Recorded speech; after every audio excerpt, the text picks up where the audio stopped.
Good morning welcome back to my channel MS ফ্যামিলিতে অনেক স্বাগত, অনেক ভালোবাসা জানিয়ে নতুন ভিডিও শুরু করছি। সকাল 9:15 বাজে, ঘুম থেকে উঠেছি তখন বাজে হচ্ছে 9:05। ফ্রেশ হলাম 10 মিনিট ধরে ফ্রেশ বলতে চোখ খুলতে 10 মিনিট লেগে গেল। কি যে সমস্যায় পড়েছি, ঘুম থেকে উঠে চোখ খুলতে পারছিলাম না। একটা কি বলে, চোখে জলের ছাপটা দিয়ে ভেজা ন্যাকড়া দিয়ে চোখ মুছে অনেক কষ্টে চোখ দুটো খুলেছি। দেখবে আমার চোখের অবস্থা খুবই খারাপ। যাই হোক, এখন চা বসাবো। চায়ের জল নিয়েছি। আর অনেকে বলছো না টিফিন করে চা করি, এটা টিফিন করেও নয়, ঢাকনা মাকনা কিছু নয়, এটা এরকমই বহু বছর ধরে। আর বাসন চেঞ্জ করার সাজেশন দিয়েছো যারা, তাদেরকে বলি, এক একটা বাসনের সাথে এক একটা গল্প জড়িয়ে আছে, এক একটা বাসনের সাথে এক একটা স্মৃতি জড়িয়ে আছে। আর অত সহজে এগুলো চেঞ্জ করা যাবে না। সব আমার 12 বছর ধরে একটা করে করা কষ্টের জিনিস। এখন পয়সা আছে বলি সব টান মারতে পারবো না আমি। যাই হোক, চলো চাটা করি, চা খাই, তারপরে আস্তে আস্তে কাজের দিকে এগোতে হবে। মেয়েকে ঘুম থেকে তুলতে হবে, মেয়েকে খাওয়াতে হবে, স্নান করাতে হবে। পরে আসছি। তাড়াতাড়ি ওঠ, কিরে ওঠ, আমার চা খাওয়া হয়ে গেছে কিন্তু, ওঠ।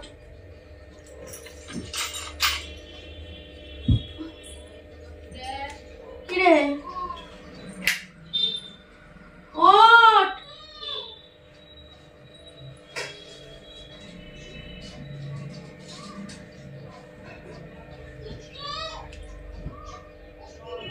ওই তো ডাকছে পাগল, দিদি করে। ওঠ ওঠ, কিরে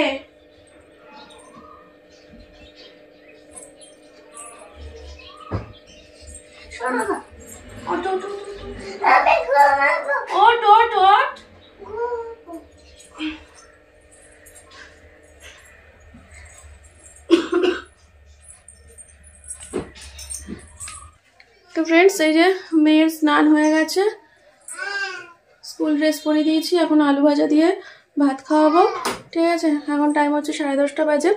তো চলো মেয়েকে আলু ভাজা দিয়ে ভাত খাইয়ে দিই। তারপরে মেয়ের স্কুল ব্যাগ গোছানো হয়নি, কালকে গোছাতে পারিনি আমি, তো সেটা এখন মেয়েকে খাইয়ে নিয়ে ব্যাগ গোছাতে হবে। তারপরে মেয়েকে সাজিয়ে গুছিয়ে রেডি করে স্কুল পাঠিয়ে তারপর আমার শান্তি। চলো, মেয়ের স্কুলের ব্যাগটাও গুছিয়ে দিলাম, কালকে রাতে গোছানো হয়নি বললাম তোমাদেরকে, তো এখন গুছিয়ে দিলাম। ইতিহাস আছে, ভূগোল আছে, অঙ্ক আছে, তারপরে জিকে আছে। চলো, আর সোমনাথ গেছে দোকানে মেয়ের জন্য কেক আর লাড্ডু আনতে, টিফিনে দেব।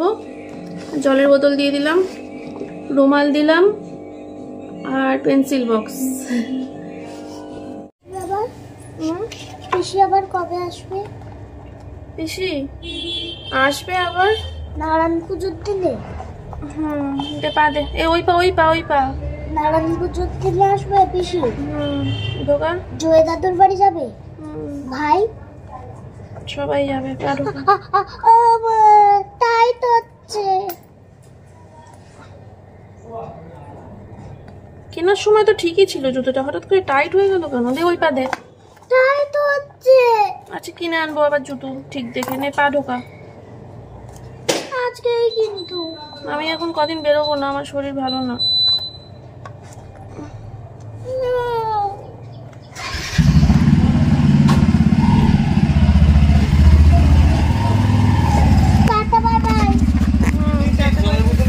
সব নিয়েছি, যা ব্যাগটা বাবা। আঁকা নেই, অ্যাবাকাস নেই, গার্লসের routine. Tata tata tata Johnny, tata tata, যাও জনি, টাটা। সাবধানে, আস্তে নামো। যাও, বাবা দাঁড়িয়ে আছে, তাড়াতাড়ি।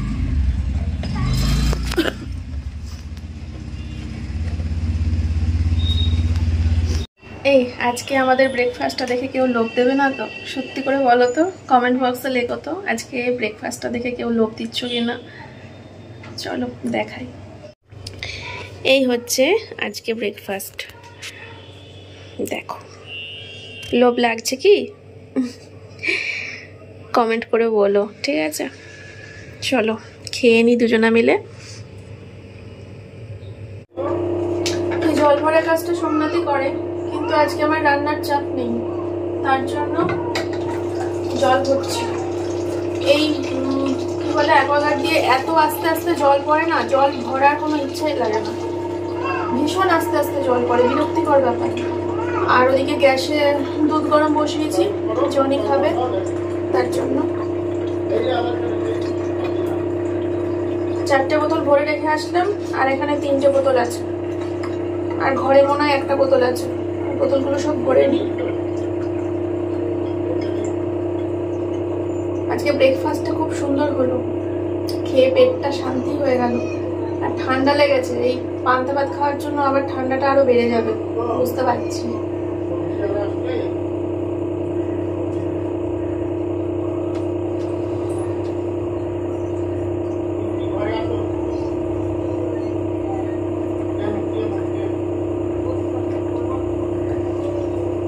চলো ভরে নি সব বোতলগুলো, হ্যাঁ পরে আসছি। জনির দুধ গরম রেডি।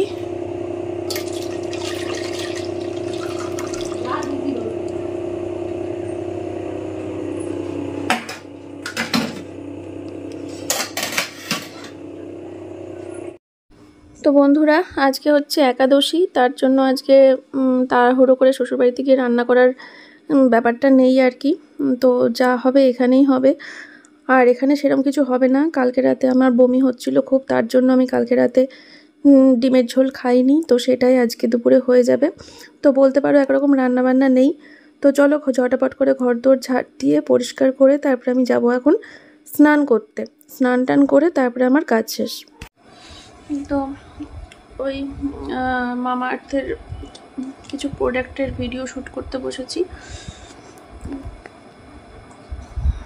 যে প্রোডাক্ট এদিকে পড়ে রয়েছে, আর মা দিয়ে গেল আমাকে এই যে এটা ওটসের খিচুড়ি আর বাঁধাকপির বড়া। তো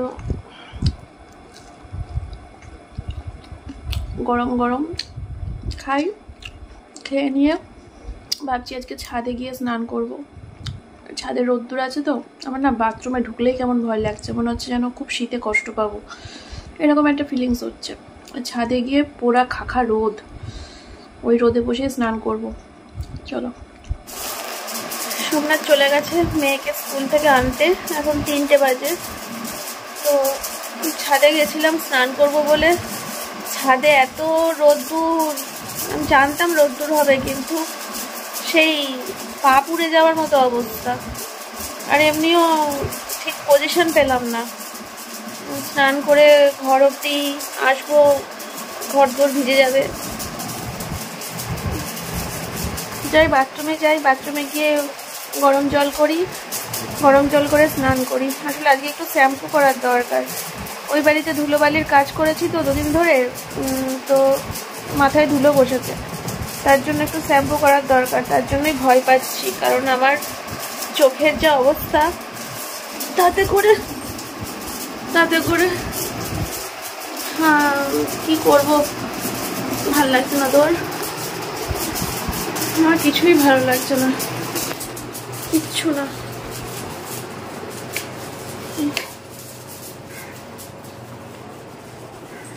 যাই বাথরুমে যাই, ওরা আসার আগে স্নানের কাজটা কিছুটা মিটে গেলে ভালো হয়, কেননা আসলে পরে তো আবার খাওয়া দাওয়ার ব্যাপার আছে।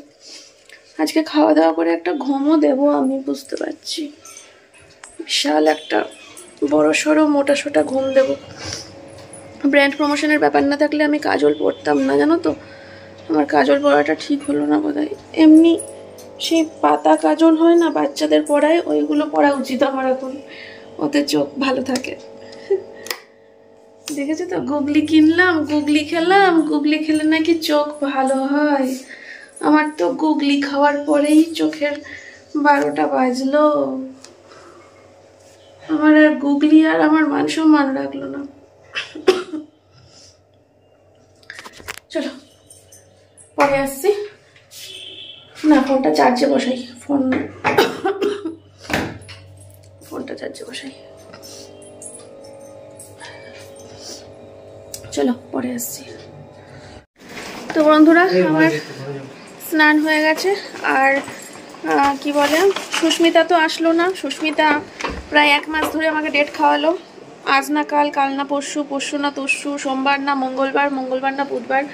ওর সামনে পরীক্ষা আছে, কিন্তু পরীক্ষা যখন আছি একবারে বলে দিতে পারতো যে পরীক্ষা হয়ে গেলে তারপরে আসবো, তার আগে আমি যেতে পারছি না। কিন্তু ও সেটা না করে আমাকে সারা মাস ধরে ডেট খাওয়ালো।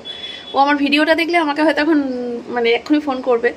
যাই হোক, তো ফোন করো, আমার কোনো ব্যাপার না, যা সত্যি সত্যি, এটা সত্যি। তুমি আমাকে অনেকদিন ধরে ডেট খাওয়াচ্ছ, 1 মাস ধরে ডেট খাওয়াচ্ছ। যাই হোক, তো ওই রঙের কাকাকে বলেছিলাম এই ব্যাপার। তো রঙের কাকা বললো ঠিক আছে, আমি ইটভাটাই বা জামাগুলো পৌঁছে দেবো।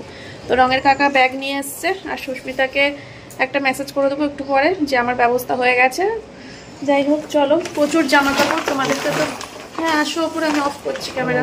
লাইটটা দাও না সিঁড়ির ওপরে, এই উপর হাত পাবা। তো এই যে জামা কাপড় দেখতেই পাচ্ছ। তো এগুলো সব এখন এর মধ্যে ভরবো, ভরে কাকাকে দিয়ে দেবো। চলো পরে আসছি। এই যে আমি ভাত করেছি, নর্মাল যে চাল সেই চাল শেষ হয়ে গেছে, তার জন্য বাসমতি চালের ভাত করতে হলো। আর এই যে সোমনাথকে আর মেয়েকে ভাত দিয়ে দিয়েছি, এখনও 3টে ডিম রয়ে গেছে। আর এদিকে টক ডাল আর পুঁই শাক কালকে মা করেছিল, সেইটা বেঁচে গেছিলো। ঠিক আছে,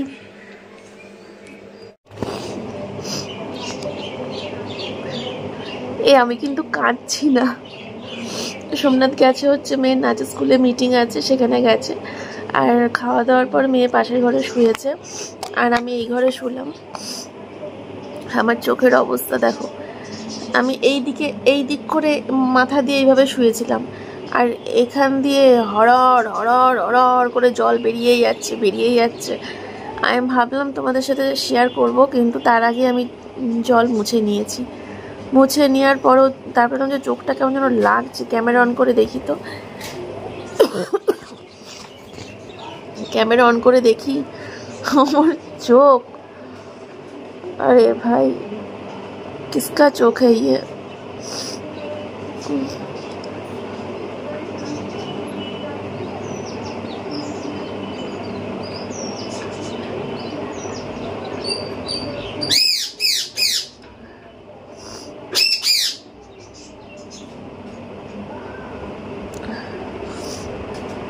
মনে হচ্ছে চোখগুলো বেরিয়ে আসবে আমার মুখ থেকে খুলে।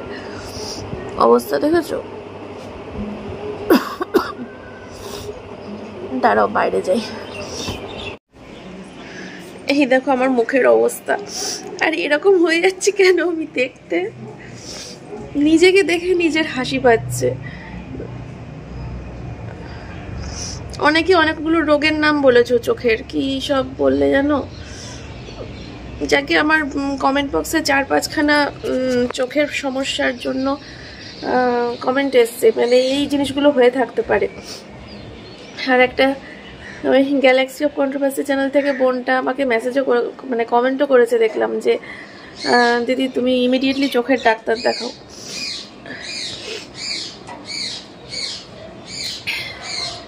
আমি একটু ঘুমানোর চেষ্টা করি। ঘুমাবো কি, আমার কমেন্টের রিপ্লাই দিতে হচ্ছে, তারপরে 2-1টা চ্যানেলের ভিডিও দেখছিলাম শুয়ে শুয়ে। এই করতে করতেই তো ঘুমটা আর কি আসে না, আর ঘুমটা নষ্ট হয়ে যায়। তাও চেষ্টা করছি ঘুমানোর। ঘুম থেকে ওঠার পর যদি চোখের অবস্থা ঠিক হয়। চলো, শুয়েছিলাম, শুয়ে শুয়ে ইউটিউবে বললাম তোমাদের কিছু কমেন্ট রিপ্লাই দিচ্ছিলাম, আর কিছু ভিডিও দেখছিলাম। তো ভিডিও দেখতে দেখতে দেখলাম যে কথা বলতে খুব কষ্ট হচ্ছে, কারণ আমার দুপুরে খাওয়ার পর থেকে খুব পেট ব্যথা উঠেছে। একে পেট ব্যথা, চোখ ব্যথা, তার মধ্যেও কিছু কথা বলতে আসলাম তোমাদেরকে। কিছু কন্ট্রোভার্সি চ্যানেলের ভিডিও দেখছিলাম, যেখানে এখন কথা উঠেছে যে আমার মা তার নিজের বাড়িতে, মায়ের বাড়িতে থাকতে পারেনি, কারণ মামা ভাবছে আমার মা বোধহয় ওই বাড়িটা ভবিষ্যতে আমাকে দিয়ে দেবে। আমি আমার মামা আমার ভিডিও দেখে কিনা জানি না, তো মামাকে উদ্দেশ্য করে আমি কিছু কথা বলতে চাই। আমি জানি না তুই আমার ভিডিও দেখিস কিনা, যদি না দেখে থাকিস তাহলে পরে আশা করি এই ভিডিওটা অন্তত তোর কাছে পৌঁছে যাবে, কারণ মা নিশ্চয়ই তোকে দেখাবে বা যেভাবে হোক তোর কাছে নিশ্চয়ই পৌঁছে যাবে। তো তোকে কিছু কথা বলতে চাই।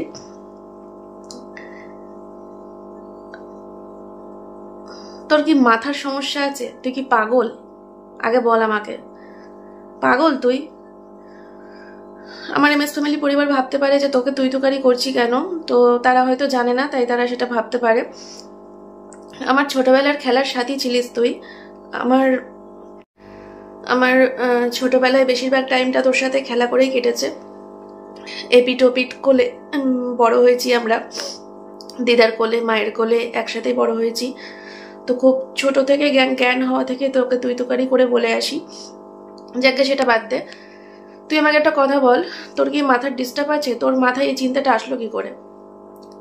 তুই এটা বানিয়ে বানিয়ে বলেছিস, বা আমাকে হয়তো সোশ্যাল মিডিয়ার কাছে একটা কোনো নতুন টপিক নিয়ে খারাপ করার জন্য হয়তো বলেছিস, তা না হলে এরকম একটা উদ্ভট চিন্তা তোর মাথায় আসলো কি করে? শোন, তোকে একটা কথা বলি, আমার বাবার দেয়া মন্দিরা ভবন আমার কাছে আছে। মা বাবার দেয়া মানে মানে বাবার দেয়া যেটা থাকে সেটাই বলতে পারিস সবসময় নিজের হয়। তারপরেও বলবো আমি সৌভাগ্যী কুটির আছে, সৌভাগ্যী কুটির রয়েছে, মন্দিরা ভবন রয়েছে, আমি সব ছেড়ে ছুড়ে দিয়ে তোর বাড়ির দখল নিতে যাব? ব্যাপারটা কেমন হাস্যকর লাগছে না? আর যখন দিদা যখন মারা গেছিল, মা যখন দিদাকে দেখতে গেছিল, তখন তোরা সবাই আলোচনা করছিলিস না? দিদার ডেড বডির পাশে শুয়ে আলোচনা করছিলিস না যে দিদা নাকি তার বাড়িটা তোর ছেলেকে দিয়ে গেছে? এরকম আলোচনা করছিলিস নাকি? তা দিদা যদি মারা যাওয়ার আগে তোকে বা তোর ছেলেকে বাড়িটা দিয়ে গিয়ে থাকে, তাহলে তোর মনে এরকম ভয় আসছে কেন? তার মানে তোরা তখন মানে মিথ্যে আলোচনাটা করছিলি এই ভয়ে যে মা যদি দখল করে নেয় বাড়িটা। শোন, এরকম উল্টোপাল্টা চিন্তা ভাবনা তোর মাথাতেও আনিস না, ঠিক আছে? আর তোর যদি এরকম মনে হওয়ারই ছিল যে মাকে থাকতে দিবিই না, ওই বাড়িটা মা আমাকে দিয়ে দেবে, তাই জন্য মাকে থাকতে দিবিই না, এরকম যদি চিন্তা ভাবনা তোর মাথাতেই মানে আনারই ছিল, বা যদি এরকম ডিসিশন নেওয়ারই ছিল, সেটা তাহলে মাকে দিয়ে ঘরটা বাড়িটা পরিষ্কার করানোর আগে বলতে পারতিস। মানে 350 একটা বড় সড়ো কাজ তোর উদ্ধার হয়ে গেল, আর তারপরে তুই বলছিস যে না, মন্দিরা যদি এই বাড়িটা এসে দখল করে তাই আমি থাকতে দেবো না। মানে আড্ডা নাকি? আমার কোনো ইচ্ছা নেই তোর বাড়ি দখল করার বা তোর বাড়ি যাওয়ার, এটা প্রশ্নই ওঠে না কোনো। প্রথমত যদি তোর নামে বা তোর ছেলের নামে করে দিয়ে যেত, তাহলে পরে তোর এই কথাটা এখন উঠতোই না, এই প্রসঙ্গটাই উঠতো না এখন। তার মানে এখানেই পরিষ্কার হয়ে যাচ্ছে তোর এই কথাটাতে যে ওই বাড়িটা তোর নামে করে দিয়ে যায়নি বা তোর ছেলের নামেও করে দিয়ে যায়নি।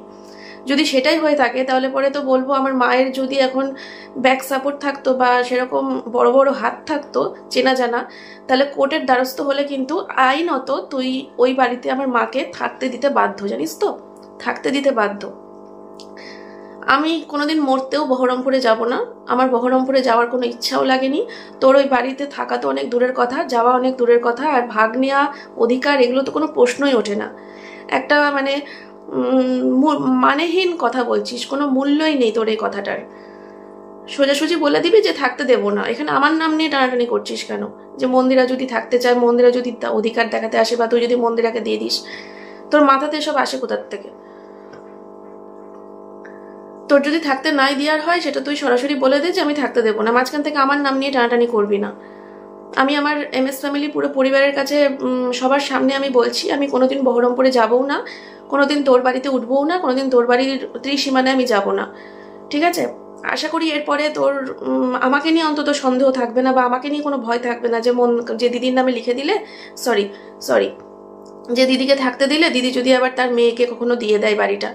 আশা করি আমার পুরো পরিবারের সামনে এই কথাটা বললাম। তুই যদি চাস কোর্ট থেকে কাগজও নিয়ে আসতে পারিস, কোর্ট থেকে কাগজ নিয়ে আয়, আমি সেখানে লিখিত দিচ্ছি যে আমি কোনোদিনও তোর বাড়ির ত্রিসীমানায় যাব না, বহরমপুরে পা রাখবো না, কোনোদিন ওই বাড়ির দখলের কথা বলবো না, কোনোদিন ওই বাড়ির অধিকারের কথা বলবো না। কোর্ট থেকে কাগজ নিয়ে আয়, আমি লিখিত দিচ্ছি। আশা করি এরপরে আর কিছু বলার থাকে না তোর, আশা করি এরপরে আমার নাম আর উঠবে না। মানে একটা অবাস্তব কাল্পনিক কথাবার্তা বলছিস যে তোর ওই বাড়িটাতে আমি হয়তো থাকতে চাইবো বা আমি হয়তো ওই বাড়িটা পেতে চাইবো। একটা অবাস্তব কাল্পনিক কথা বলছিস তুই, আর কিছুই না। তো আশা করি তোর আর এই ভয় থাকলো না, তোর মনের মধ্যে কোনো সংকোচ থাকলো না। কারণ আমি যখন সোশ্যাল মিডিয়াতে এতগুলো মানুষের সামনে, লাখ লাখ মানুষের সামনে আমি বলেছি যে কোর্ট থেকে কাগজ নিয়ে আমি লিখে দিচ্ছি, তোর বাড়িতে আমি কোনোদিনও উঠবো না বা যাবো না বা দখলদারির কথা বলবো না, এরকম লিখিত দিচ্ছি। আশা করি তোর আমাকে নিয়ে আর কোনো সংশয় বা কোনো ভয় তোর মনে থাকলো না, ঠিক আছে? তো এরপরে যদি কোনো কারণ দেখাস ওই বাড়িতে, তোর বাড়িতে তোর দিদিকে থাকতে না দেওয়ার যদি কোনো কারণ দেখাস, আশা করি সেই কারণের যেন একটা যুক্তি থাকে, যুক্তি দিয়ে কারণ দেখাবি, ঠিক আছে? কোনো যুক্তিহীন কারণ দেখাতে আসবি না, বুঝতে পারলি? আর তোকে আবারও বলবো, তোর মানে আমার মন বলছে তোর প্ল্যান ছিল আগে থেকে বাড়িটা পরিষ্কার করিয়ে নিবি, এই সব বলে মাকে থাকতে দেওয়ার কথা বলে পরিষ্কার করিয়ে নিবি, পরিষ্কার করানো হয়ে যাবে, তারপরে তুই নানান রকম ছল চাতুরি করে আর থাকতে দিবি না। এক কাজ কর, যে নোংরাগুলো মা ওই বাড়ি থেকে পরিষ্কার করে বের করে বাইরে ফেলেছে, ওই নোংরাগুলোকে নিয়ে আবার ঘরের মধ্যে ছুঁড়ে ছুঁড়ে ফেলে ঘর দুয়ারটা আবার নোংরা করে রাখ। যত সব, একদম আমার নাম নিয়ে কোনো কথা বলবি না। মন্দিরা আসবে, মন্দিরা দখল নেবে, মন্দিরা যদি নিয়ে নেয়, মন্দিরের নামে যদি লিখে দেয়, আমার নামে লিখে দেবে, আমার নামে দিয়ে দেবে, আর আমি ড্যাং ড্যাং করতে করতে তোর বাড়ির অধিকার ফলাতে চলে যাবো নাকি? আমার তো খেয়ে দেয়ে কাজ নেই, জলে পড়ে আছি আমি। আমার বাবা আমাকে জলে ফেলে দিয়ে গেছে না, সৌভাগ্য কুটির নেই, মন্দিরা ভবন নেই, খেয়ে দিয়ে আমার আর কাজ নেই। কোথায় বহরমপুর, কোথায় তোর বাড়ি, সেখানে গিয়ে আমি অসহ্যকর ব্যাপার একটা। চল যা, বলে দিস সবাইকে, তোর বাড়ির সবাইকে বলে দিস। আর পুরো সোশ্যাল মিডিয়ার সামনে বললাম, আমাকে ঘাটাতে আসিস না, ঠিক আছে? আমাকে নিয়ে ঘাটাঘাটি করবি না। তোরা ভালো থাক, তোরা নিজেরা যেমন পারিস তেমন থাক, মাঝখান থেকে আমার নাম নিয়ে কাটাছেড়া করবি না। দেখো ওর খুশিটা, দেখো ওর খুশিটা, দেখো ওর খুশিটা, দেখো। এতক্ষণ তো পুরো ঘরের মধ্যে হাত পা ছুঁড়ে লাফাচ্ছিল। নে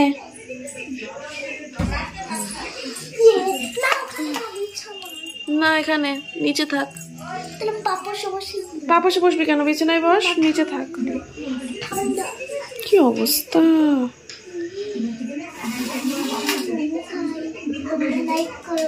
কে কে? আমি মোমো খাই, ওরা লাইক করুক। ওরা লাইক করবে? আর তুমি মোমো খাবা? হ্যাঁ, খেয়ে নাও। 7 দিন ধরে বায়না করে তারপরে মোমো। চলো। স্বাদ লাগছে? খা তুই। চিকেন মোমো অনেকদিন ধরে বায়না করছিল, মোমো খাবো মোমো খাবো মোমো খাবো। 7 দিন ধরে বায়না করে তারপরে ভাবলাম না, আজকে দিই অর্ডার করে মোমোটা খাক। চলো। এটা ঘুম দিয়ে উঠলাম, এখন বাজে হচ্ছে রাত্রি 10:30। ঘুম থেকে উঠলাম আর কোল্ড ড্রিঙ্কস খেয়েছিলাম। কোল্ড ড্রিঙ্কস খাওয়ার পরে পেট ব্যথাটা ঠিক হয়ে গেছিলো। তারপরে একটুখানি ঘুম দিয়েছি, ঘুম থেকে উঠেছি। ঘুম থেকে উঠে সেই সেম পজিশন, চোখ খুলতে পারছিলাম না, চোখ মুছে তারপরে খুললাম। আর এই যে ডিনার, ধোসা রয়েছে ডিনারে, ঠিক আছে? তো চলো সবাই খাওয়া দাওয়া করে শুয়ে পড়ি। আজকের মতো ভিডিওটা এখানে শেষ করে দিচ্ছি। সবাই ভালো থেকো।